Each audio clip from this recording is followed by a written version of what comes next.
Welcome, Black Hollywood Live and Popcorn Talk fans. Tonight on Inside the Documentary, we talk the film 13th. Stay tuned for more. Welcome to Popcorn Talk, featuring movie discussion, news, and interviews. Popcorn Talk. We talk movies.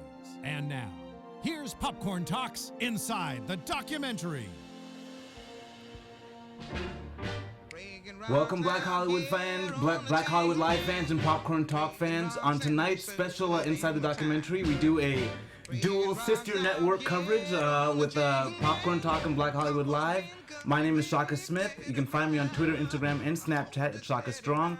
I'm joined by two sets of co-hosts here, actually. My fellow lawyers, Justice is Served co-hosts, Yemi and Chelsea, and Angela from Queen Sugar. Why don't you guys introduce yourselves? Hi, I'm Yemi Abayami. You can find me on Twitter and Instagram at YemYems. I'm Chelsea Galicia at Chelsea Galicia. You can find me on Twitter at Angie_skate. Well, guys, we certainly had a very eye-opening documentary to watch. What I thought was very interesting about this documentary is it was based on this book called The New Jim Crow by Michelle Alexander. And Cornel West, who wrote the foreword for the book, he had a statement that I wanted to just kind of read. It says, "Once you read it, you have crossed the Rubicon and there's no return to sleepwalking." And I want to know what you guys felt about that in relationship to this film. I like that. I think it resonates a lot, the idea of waking up, and once you are awoken, you can never go back to sleep. I mean, hopefully you can never go back to sleep. Yeah. I think too many of us have fallen asleep at the wheel, and so part of that is what has contributed to us finding ourselves in the situation that we are today. But I hope, that once you become woken up to the situation, that you can no longer stand idly by and just let this injustice continue. Yeah. I think it's really lonely in this space to be woke, whereas you expect your family and your friends to join you on this journey, and a lot of times they are just not in the position to do that. So a lot of times once you do cross that Rubicon, it's really lonely in that space, I think, a lot. Call me, because I can talk about this all day long. No, I agree. I think it's really hard to go backwards once you see all the useful information, really looking at just the systematic ways in which, Black people have really, had a struggle. And this documentary really goes well into looking at it from the executive perspective, the judicial perspective, the legislative perspective. And yeah, I agree with you completely. You can't sit idly by when you see how it's entrenched in our whole government system. Yeah. Yeah, and I mean, I personally was so surprised by the film because I consider myself an activist. I'm a lawyer. I'm trying to fight for justice. These are the things I want. But I'd always dismissed this idea of the prison system being the new Jim Crow as something that seems ridiculous, because Jim Crow was a whole legal construct that really enslaved blacks. It was awful. But the prison system doing the same, that we have a sense of fairness. Was there anything else about this documentary that surprised you guys? I think some of the statistics, I knew some of them. One, like we just mentioned, that in Ferguson, at some point, there was 3 warrants per household. Yeah. That I had never heard before. And just I thought it was really well done how in the documentary, as they go along the chronological timeline, you see the date and the prison population. Because I've heard, it used to be in the 70s, it was 300,000, and then now we're up to 2.3. But to see how that went up incrementally just really made those numbers sink in. Yeah. For me, it's not so much as a term or ideology. It's everyday practice. These are people that I know that have been, incarcerated and are some of them are doing life sentences in federal prisons. I've had my own encounters with Los Angeles Police Department. So these are ideologies that are very, fresh and they're things that I deal with every single day. It was really interesting. This morning, it's a long story, but my first meeting of the day was in a very legal and licensed marijuana growing facility. And I just stood there among all of these plants and just beside myself, remembering, this documentary and the fact that we were doing the show tonight, about how many people have gone to prison for growing this plant, selling this plant, and here I was standing in a legal business. It's here in California, and it just was so striking that I cannot believe that this is the method that we have used to incarcerate so many people and ruin their lives and the lives of their family in the course of that. Substantially. I mean, about 50% of the population, the prison population, is for non-violent drug offenses. I mean, that's a huge portion of the population that's just, it's nothing violent, it's just drugs. And now a portion of them who are, nowadays it's legally, you can legally sell, for example, marijuana, and I'm sure that some of them that are sitting in there and have been in there are for that very same reason. And what I also found surprising was that this goes back to the very beginning. It's been so culturally ingrained into all of us, white, black, whoever you are. And so when people have always said, oh, this black guy is dangerous or a rapist, or that they made these characterizations, and I would say that's racist. I didn't know the root of it. And so we kind of started off with that Birth of a Nation film. What was your take on that? I didn't know that film had the impact it did. I had no idea either. Me neither. I've not seen it. I haven't seen Birth of it. Actually, I have seen it. I studied film, but it's inconsequential to my real life experience. And I think that this film, what it does is articulate the very things that sometimes are very intangible for us as Black Americans, especially as a woman in this country, that we see played out every single day. And it's just like the knowledge and the information that's presented in this documentary, it's not anything new to a lot of us, but the way that she put it together, it was very well done, I think. Well, to see where those stereotypes were born, I thought was helpful, because you wonder, why do people characterize people in this way? Well, why is someone doing one thing considered violent, or the other one is just sort of like, reckless play in the schoolyard, I think she does, in a very chronological order, how we kind of evolve from the ideology of slavery into criminalizing being Black in America. And we come across a lot of these stereotypes of Black men and women being villainized in everyday media. And that definitely plays a part on mass incarceration in the prison industrial complex as it stands today. And it wasn't like accidental. It wasn't just the creators of this movie. It fit into a narrative that politicians wanted, that we find out that it helped business, right? Because this was a way to help the South recover from the economic sort of bust that it experienced when slavery was, prohibited. And so it was a way for them to now get free labor again. So this isn't just like isolated, just this movie.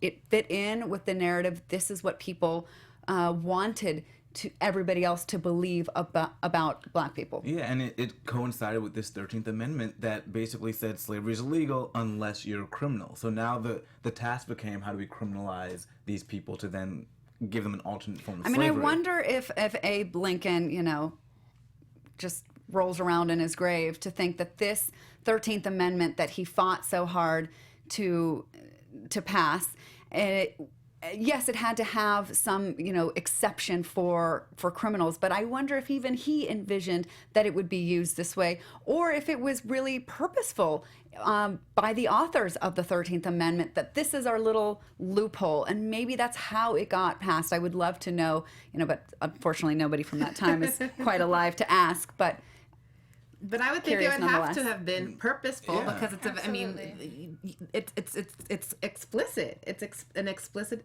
exception. Carve out, that's that there. would have had to have been contemplated. Right. Yeah. And, Go ahead. well, and so I think you had 4 million people that were considered property. And so how do we make this property go back to work for us as property? Right. And so I think it was a concerted plan, because you throw your hands up, what do we do with 4 million people? Well, we can maybe get a large bunch of them right back in the system. Absolutely, and slavery is most definitely an economic system. That's how it started. That's how it evolved, and I think that this iteration of modern day slavery with the prison industrial complex is extremely strategic and very well thought out.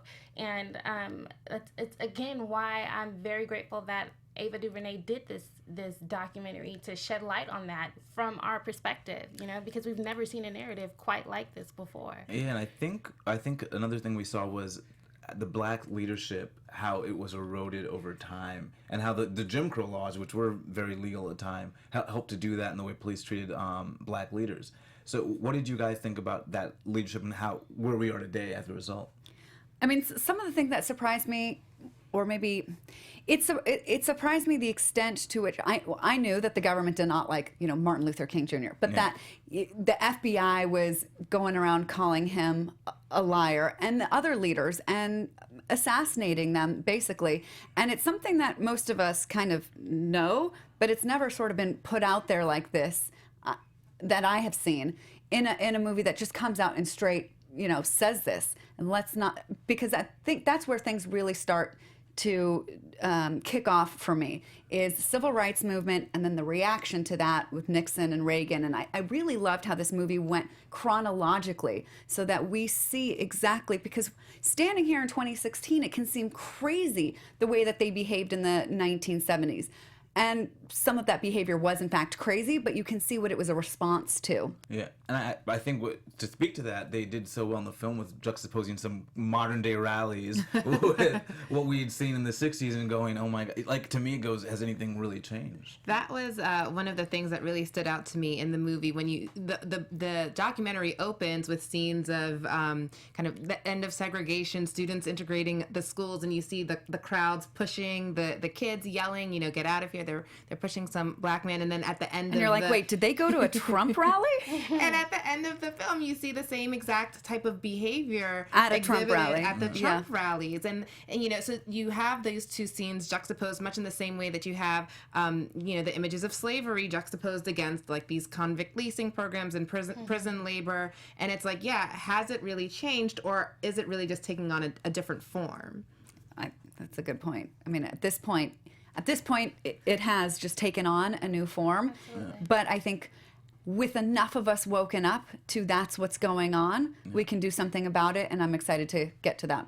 Yeah, it's such a vicious cycle, because you take away the leaders of a community, and then you have these young men and young women who are not led and don't know which way is right, and then you have a criminal system that justifies putting them in prison regardless of what they're doing. Yeah, this crosses over with some story that we covered on Justice is Served about how John Ehrlichman, who is the cabinet or an advisor of Nixon, came out and said, listen, the real reason that Nixon declared the war on drugs was because he hated the anti-war left, the hippies, and the blacks, and so he thought just criminalize their activity, smoking marijuana and using cocaine. That way we can infiltrate their meetings. We can parade them across your TV screen every night on the news. We can discredit their leaders, and this is how we destroy them. More so than just criminalizing the behavior of participating in drugs, it's criminalizing the behavior of being black. It's criminalizing the behavior of being impoverished. It's criminalizing the behavior of being poor. Like, these are things that were very strategically sought out and to create this whole mass incarceration system.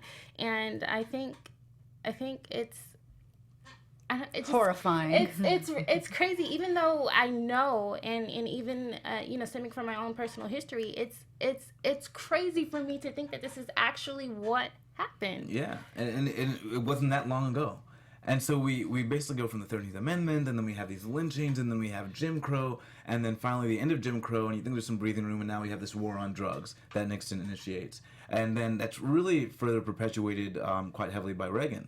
What did you guys think about Reagan's role? Because in '85, Reagan actually hired a media team to kind of push crack and how the harmful evils of crack. They hired a media team to push that to the public. What did you guys think about that? I think that crack is something that was an epidemic in more black communities, which is why the punishment for those people doing those kinds of drugs were more stringent. And powder cocaine is something that I think it's more of a suburban drug. A lot of non-people of color participate in that, which was why it was more lenient, and it was, again, very strategic in its sense of using black bodies as a means of profit, disregarding their humanity. And it's something that we see over and over and over again throughout our history. I found that it was interesting when the movie said that in the early 80s, when Reagan started this, drugs wasn't really an issue when they asked Americans, what are you concerned about? And I didn't know this because in the early 80s I was barely being born, but it's interesting that he found a way. He went out of his way to make this an issue when it really wasn't that big of an issue to the American public. And then he got his wife on board to do this whole just say no and the ads with the, here's your brain and drugs and you fried it. It was a big PR campaign to basically continue this sort of idea of mass incarceration. And then you see how it went from kind of one president to the next. So even after Reagan, then it was Bush, being tough on, and then Bill Clinton, for the Democrats having to say, okay, well, the Republicans can't be the only ones who can say that we're tough on crime. So then you see the Democrats moving into it and saying, okay, we're going to be tough on crime too. And with Bill Clinton, it's kind of one of my first early political memories. Is hearing this like tough on crime thing, and I remember thinking, yeah, that's a good idea. Yeah. But in all fairness, I was 11. I couldn't vote, and so I forgive my 11-year-old self for not knowing better. But you, how could you have known better? Because it's part of the systemic way that we've all been entrenched. I mean, there were black leaders that thought this was a good idea. Absolutely. So it wasn't just that you were 11 years old. It was that we have a history of this sort of cultural bias that we're having to live with. And then it creates this large snowball effect, and then we have all of these, very, very stringent laws, whether it's 3 strikes or mandatory minimums, longer sentences, removing discretion from judges, and now we see, and these are the cases that we talk about on Justice to Serve. Yeah, and I think what's sad is because we talked about Bill Clinton as being the first black president, as being this president that was really looking out for black people. I don't know what was really on his heart. I tend not to think that he knew the 94 crime bill was going to be like this detrimental to black communities the way it has been. But it was nice to get that apology, years later. But what did you guys think about taking them to task, the Clintons, who have historically been a very, friend to the African American community? I don't know that they have been a friend to the African American community. I think, in theory, that's what we've accepted. But Hillary Clinton, the Clintons also use the term superpredator to describe the behavior of impoverished black people, which are environments that a lot of times the government has created for us. I'm not sympathetic at all, honestly. I wouldn't say I was sympathetic. And the documentary does a good job of showing, as you were talking about, how they show the increase in the prison population over time, and it does a good job of showing how under Bill Clinton, the population went from about 1 million to about 2 million during the course of his presidency. Yeah, I had heard the super predator comment, and I thought that she created that, she had come up with that, but no, it seemed to be a cultural word that was used at the time that she repeated. I'm not sure if that makes it much better, but at least in my mind, it made sense why she said that she was trying to go along with this culture of being, tough on criminals. To one extent, yes. But what I never really believed until I really saw this documentary was this idea of coded words. Especially words that don't seem to mean states' rights. Yeah, law and order. And I kind of, in the back of my mind, maybe it's not. But when you see the history of what's taken place, you realize how strong these words do correlate. So when she says super predators, was she doing so and going, I want to target the African American community and commit them to this new type of slavery in prisons? Absolutely not. But she knew that touching on that would evoke this image of the angry, black, violent person that would scare people into voting their direction. Yeah. So she was caught in it too in some ways. Yeah. And so at least it's not, now that we currently have this idea that we're understanding, we're all awakening to some degree, and I think it's helped that we have such polarizing figures running for president. And while we're on the Hillary Clinton subject, I think it would probably be fair to mention the role that sort of Trump played in this whole thing. He sort of makes his appearance on the political scene, talking about the Central Park Five. Yeah. And who we all know now were later found to be innocent of raping anybody. And he has still, well, first of all, he wanted the death penalty for them, even though they were kids. And we know now that the Supreme Court says it's unconstitutional to kill kids, even if they're convicted of murder or rape. But even still, after they've been exonerated, hasn't changed his tune at all. Yeah. So I thought that was interesting and just about as insulting as the super predator remark. Yeah, absolutely. Agreed. But what we do see now is this idea of politicians and corporations acting together. So I thought the intro to that was really well done because it was going on chronologically, and I thought that there was going to be like some sort of break in the movie where we went from chronology to politics. Well, I should say chronology into. It was going to be a break, but it actually went really smoothly because it kept going, and then we hit Trayvon Martin, stand your ground law, and then boom, we find out who is behind it, and the whole thing now just made one logical, linear sense, and it didn't have to be broken up at all. And I thought it was very well done by the filmmakers to make it so seamless, that transition into what was going on behind the scenes in politics that caused situation. I don't even think it was the filmmakers. It was just how time evolved. They went, here's slavery, we need a new system of slavery. Now we're going to privatize it to make more money, and here when we privatize it, we need X amount of people in our jails, and this is how it's going to happen. I think for me, it was just like kind of a jaw-dropping moment because I had known about ALEC, the American Legislative Exchange Council, before this movie, and I was excited to see how they were going to approach it because in so many documentaries that I have seen that touches on social justice issues or even, corruption of our food supply or whatever it is, at some point it whittles down to ALEC and big moneyed forces. And the way that this came about was that ALEC had written the Stand Your Ground law, and I did not know that. That was a big, shocking moment in the movie for me. It's kind of ridiculous to know that big business and corporations are actually creating legislation that affect people based on a profit-centered system. It's like humans don't matter.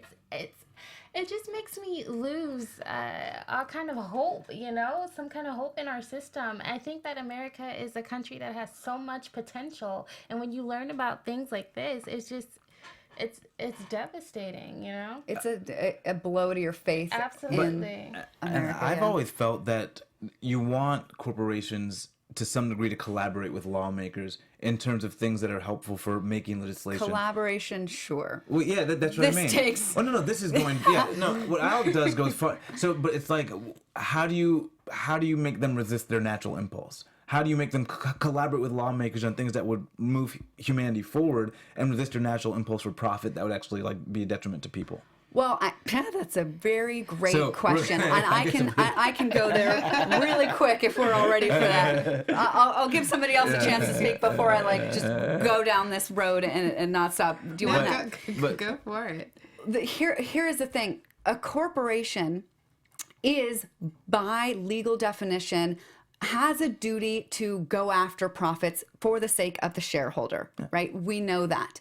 There are no, it seems, regulations or any hiccups, obstacles that stop this corporate force, which if you run it through a psychiatrist, if you run it through the statistical manual on diagnosis for mental disorders, a corporation is a sociopath. It cares nothing about anybody around it. It's only for itself, right? So we know that. That's how the laws are written, that a corporation is supposed to behave. But we seem to forget about that, or then we just give corporations rights that people have, like we saw in the Citizens United Supreme Court decision case. And so it's just been...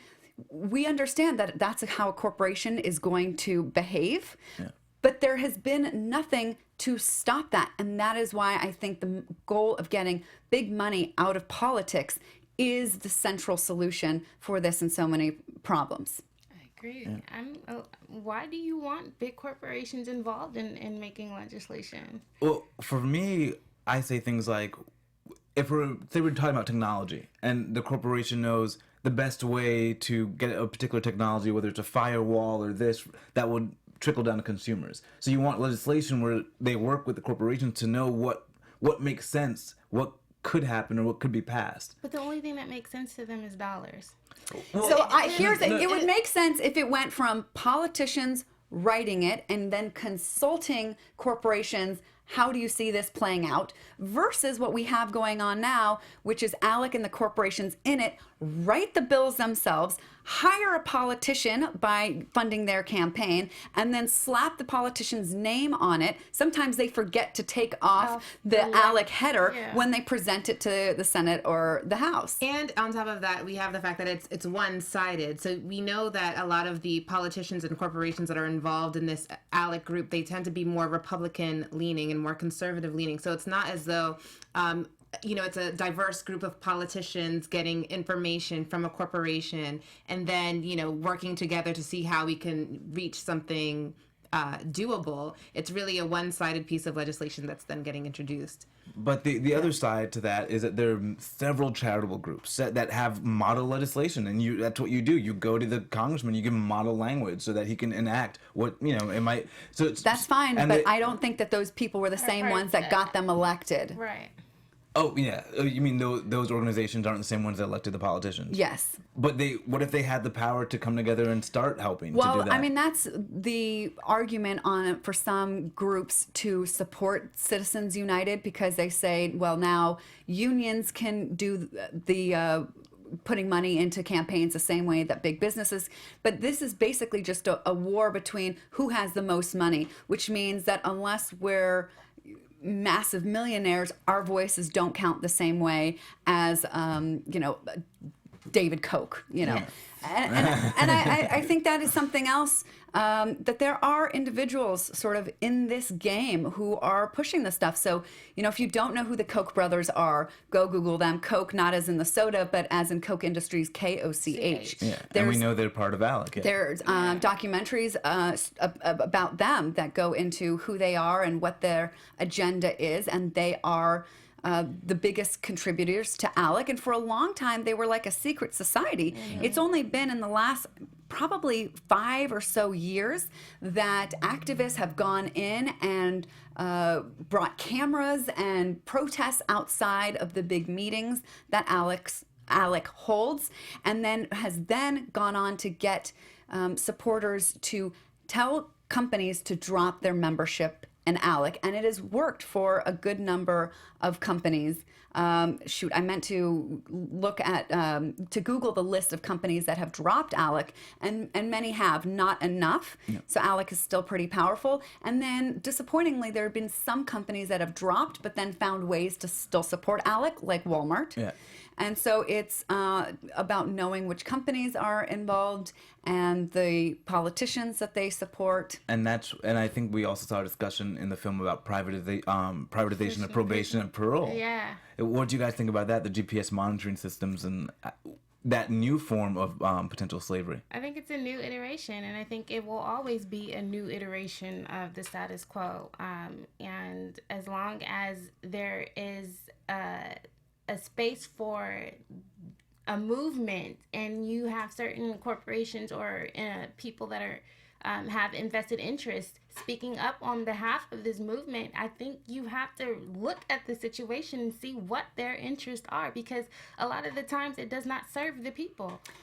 When I saw that, I was like, oh, this is how private prisons allowed the federal government to agree to, well, they didn't get them to agree. The federal government recently came out to say that they were not going to renew their contracts with private prisons. Yeah. And we're like, wow, how did that happen, right? It was like, I was jumping on joy inside when that came out, and we covered it on Justice. But then now it's like, oh, they're going to let them be at home with monitors on them, and that's given somebody else a profit. Okay, now I understand. Yeah, I wasn't surprised at all. I mean, I think that's how corporations work. If they're going to be sustainable, they have to be adaptable. And we see that there's a move against, private prisons, and we see this change taking place in the federal system, or wondering whether it's going to take place in the state system. And I think these corporations are anticipating that, and they're saying, what are some alternative means by which we can still reap this profit off of this system, seeing these changes that are coming down the pike. And I think that also lends itself to what they're now calling crimmigration, which was another big surprise to me as well. And they're calling these detention centers, but essentially they're prisons. They're prisons. Yeah. With terrible conditions, similar to the conditions that we saw in the private prisons, for people who are not who are not criminals at all. Even worse, right? Like, even worse. I mean, at least in the criminal context, at least they are criminals, but not to say that they should still be treated under such inhumane conditions. But then when you see that in the immigration system, I mean, that's And it's even like children worse. in And there. that was another families. shock, was the inhumane conditions. You think of prison, you think people don't deserve certain rights, but when you look at the actual conditions they had these people in, they highlighted how tiny the cells were. We had the one mother, I believe her name was Dolores Canales, and her son has been in solitary for 14 years, not a window. Did that surprise you? Did those conditions surprise you? It doesn't surprise me. Again, they don't look at the humanity of people. It's not a concern to them. And I thought that was one of the great moments. It definitely surprised me. I mean, because we always say that prison is supposed to serve, yes, it's supposed to serve a penal purpose, but it's also supposed to serve a rehabilitative purpose. And if you are locking someone in essentially a cage with no light, I mean, how are they even going to feel their own humanity if they know they're not being treated Much less somebody like else's. humans? Yeah. they don't. I thought one of the most powerful lines of the movie, and I don't know who said it, it may have just been a voice, but it said, the opposite of criminalization is humanization. Yeah. And I thought that was incredibly powerful, then if we can all remember that. Because I think some people are like, really, who cares about these people? They're criminals. They got what they deserved. Whatever. Moving on to bigger, more important things. Yeah, and I think we forget that once you're branded a criminal, all of a sudden employment gets harder. You're faced with tons of discrimination. Almost any form you fill out, whether it's you want to get loans for college, you're checking this box. And let's forget that a lot of oftentimes, for example, if you're convicted of a felony, you're disenfranchised. You lose your right to vote, and so you can't even necessarily meaningfully contribute to the political process by exercising your right to vote and by choosing the individuals who you think will, lead the country in the right direction or lead your district. And a lot of people are like, oh, but those are felons. Who cares about felons? Even though you've served your debt to society. Yeah. There is no coming back, and that's the problem. One of the things that was surprising, I knew that a lot of people pled guilty in these plea bargains that prosecutors offer people, but the statistic of 97% was really, really high to me. So there are a good number of felons who have never committed a felony. Yeah, and we think of these judges as neutral arbiters of the law, but they don't even have it in their discretion. Yeah, it's not up to them. The mandatory sentences take it out of their hands. And it seems that when it is up to them, you get these like sort of Brock Turner sentences, and I think another quick thing that we should touch on is kind of that 94 crime bill and how it did militarize police. I feel like a lot of the violence we see today is a result of that, the Philando Castiles and I think that is a really great point, and I'm glad that we've gone here in this conversation, because now why this is getting so much attention, I think, is because every week on Justice we cover another story about how police have killed a black man in this country, or women now we're hearing about. So it's a continuation, and it's part of all this. It's not an isolated, separate part of this story that we're now just saying because of cell phone cameras.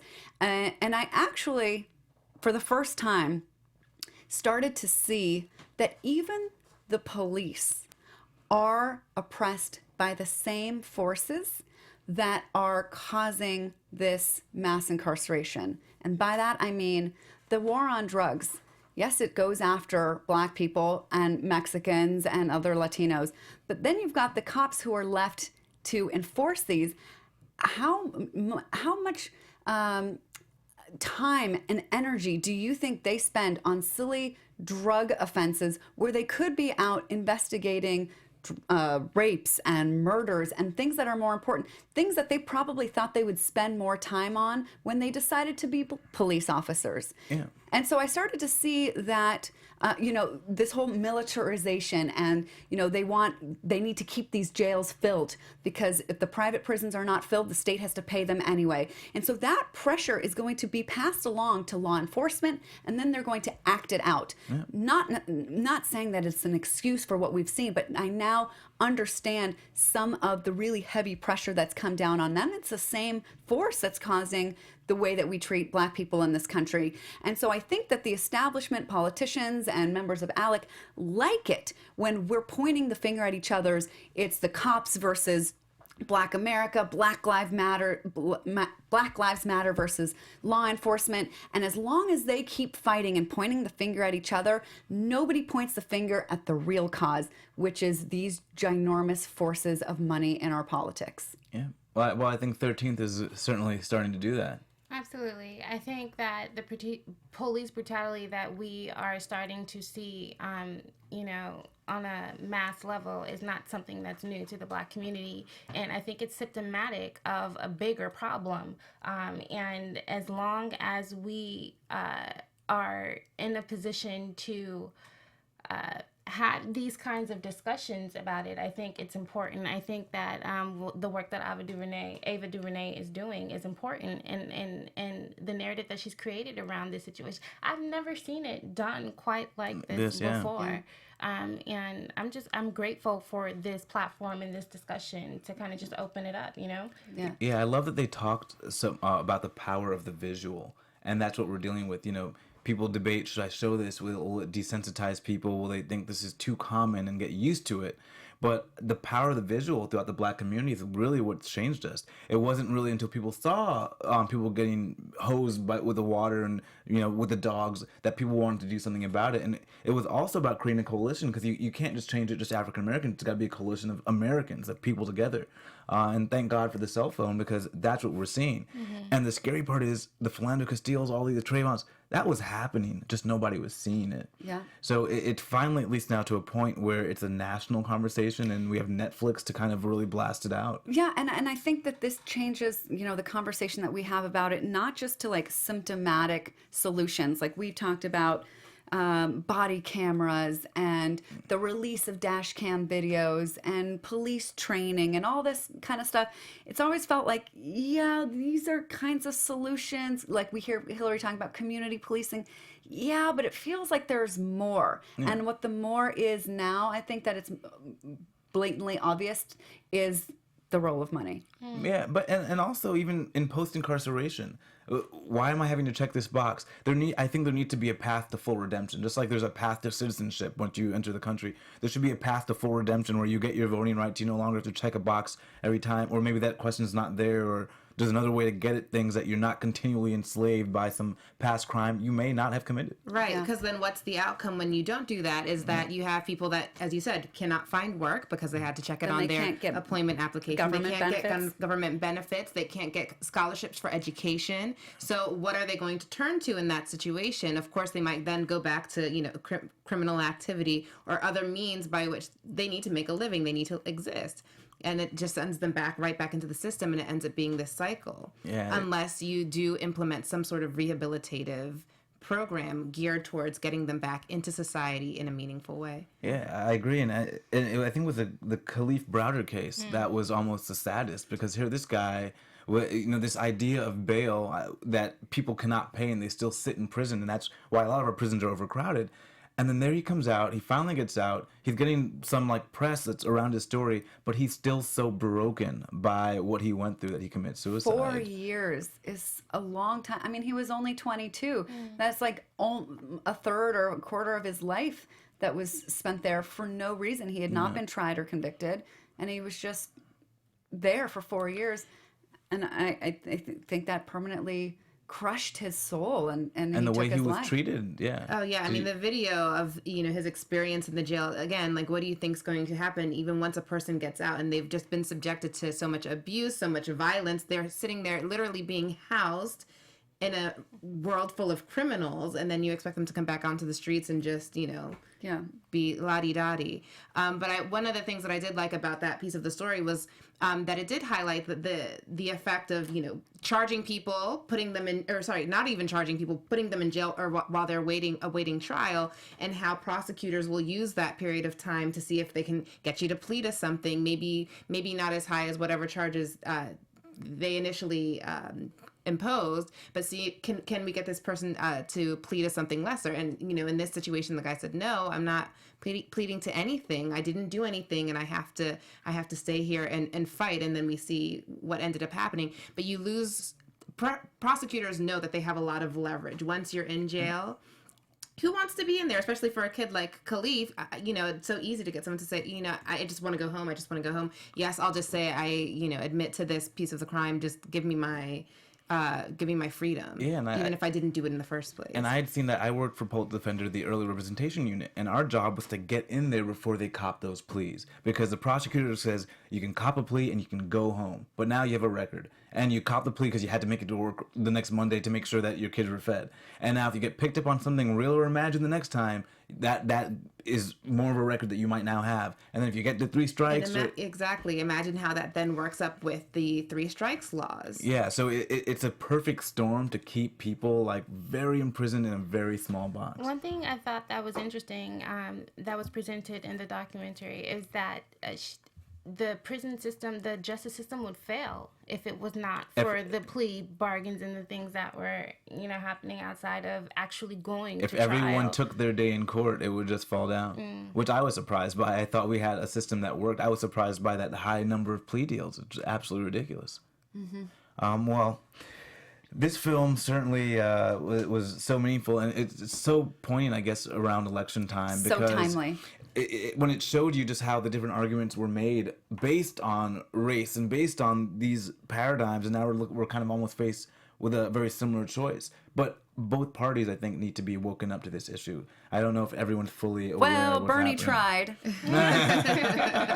So it does look like people are waking up. At least one side's waking up to it. But The progressive wing of the Democratic Party. There's a portion of the film where they show, I think, what was it? Was it Nixon talking about the need for law and order, and then kind of, again, juxtaposing that with Donald Trump at the debate the other day, talking about the need for law and order. He stop is and Mr. frisk. Law and Order. Yeah. Well, I'm hoping, just as that sort of law and order argument kind of Bill Clinton went ahead and had to co-opt that in order to get elected, that we see that the argument Hillary Clinton is making, that Republicans one day in the future, whether it's 100 years from now or not, take on that argument as well, as that there needs to be some sort of justice reform.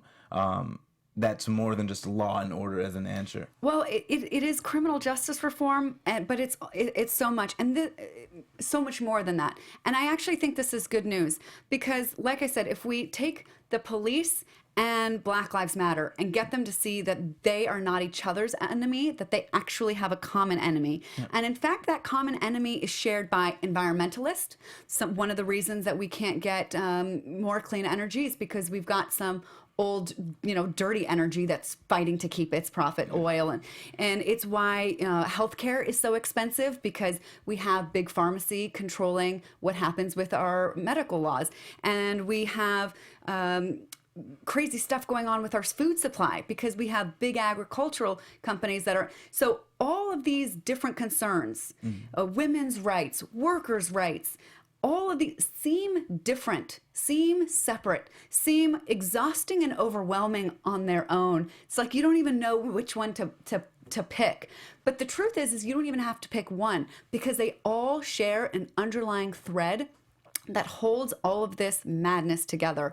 And there is just that one linchpin that, if we pull that out, would help all of these problems. And I'm not a Pollyanna trying to say that this one thing is going to take care of all of these problems, but none of these problems can get practically addressed unless we deal with money and politics, campaign finance reform, and all sorts of things that allow legal corruption to be going on in our politics. Nice. And my next question was going to be, what's your one takeaway? I think we got that one takeaway. What was your one takeaway, Yemi, from this film? Just building off of that, when we do look at the influence of corporations in terms of our legislation and our politics, it's unfortunate because you have this focus on corporations and they have a focus on profits. And as government, whether you're in the legislative branch or the judicial branch or the executive branch, your focus should be on the people. And to me, that there's a butting of heads when you're looking at corporate interests, whose interests are their profits. Those aren't necessarily aligned with the public and in the individual. So again, in the terms of the prison complex, I think that brings that tension to light in this film. My takeaway, I mean, it's all cool to talk about it in theory form, but when you are faced with these obstacles every single day of your life just because of the way that you look, it's a whole different ball game, especially for the Black Lives Matter movement. And I think the thing that is most important is, regardless of the candidate, if you like them or not, or, you know, if they represent you in a way that, you know, is comfortable for you, you need to exercise your voice and your right to vote, point blank, in the period. Right. It's not the time to be apathetic at all. I would say from my takeaway, I think it was just good to have the conversation and that it's out there. Michelle Alexander, in her introduction of the new Jim Crow, she talks about this idea not being something where there's a solution, but having a dialogue, because enough people just don't know that it's happening. And so I'm glad that we have, you know, the 13th and we have Netflix to let us know what's happening so that we can begin change. But any system that denigrates people, they're going to find a way to put a category of people into that denigrated class. It's basically that caste system. And so whenever you have an exception for criminals, guess who they're going to target? So whenever you have an exception for any other group, guess who they're going to target? So we just need to have a path to full redemption in society for all aspects of it. But it's certainly a lot to think about going forward. Highly recommend this movie. I have been telling everybody that I've been having any kind of conversation with. It was like, hey, I'm going to go grocery shopping. I'm like, oh, really? You know what you should do right after you go grocery shopping? And so for anyone watching tonight, I'd say your one task is to tell another person to go watch this film. It's on Netflix. We can all watch it. My name is Shaka Smith. Hopefully you guys enjoyed our show. You can find me on Twitter, Instagram, and Snapchat at Shaka Strong. Oh, you can find me, Avay Me. It was great being with you guys tonight. You can find me on Twitter and Instagram at @ayamyams. Thank you so much for including me on this panel. Thank you for watching, and you can reach me at Chelsea Galicia. It's Angie Skates. You can find me on Twitter at Angie_Skates. Thank you for joining us, guys. Have a good night. From executives Kevin Undergaro, Dario Kristian, Tiana Hobson, and the entire BHL staff, we would like to thank you for supporting Black Hollywood Live, the first online broadcast network dedicated to African American entertainment. For questions and comments, contact us. info@blackhollywoodlive.com. Like us on Facebook, tweet us, or Instagram us at BHL Online. And I am the official voice of Black Hollywood Live, Scipio. Instagram me at KingXOBay. Thanks for tuning in. Hollywood redefined. The views expressed herein are those of the hosts only and do not necessarily reflect the views of the Popcorn Talk Network or its owners or principals.